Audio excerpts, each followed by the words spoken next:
जय माँ तारिणी। मोर परम सौभाग्य आज घटगाँ स्थित माँ तारिणी पददर्शन कर सुजोग पाइली।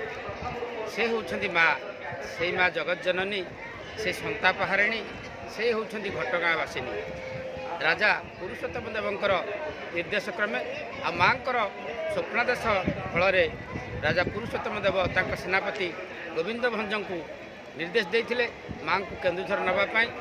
मात्र शर्त थिला, माँ कही गोविंद भंज तुम्हें आगे आगे जीव मु तुम पछे पछे घोड़ार जीवी, तुम्हें केबे पछकू चाहिब नाही, जोठार चाहब मुझे रहीजी।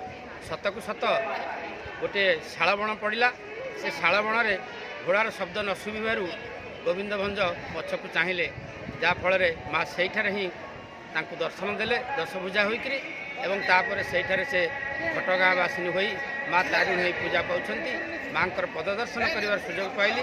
1987 मसीहा समस्त बंधु मान सहित मुझे आज माँ को दर्शन पाइली। से निजक माँ चरण पंकज समर्पण करुच्ची। जय माँ तारिणी, जय माँ तारिणी, जय माँ तारिणी।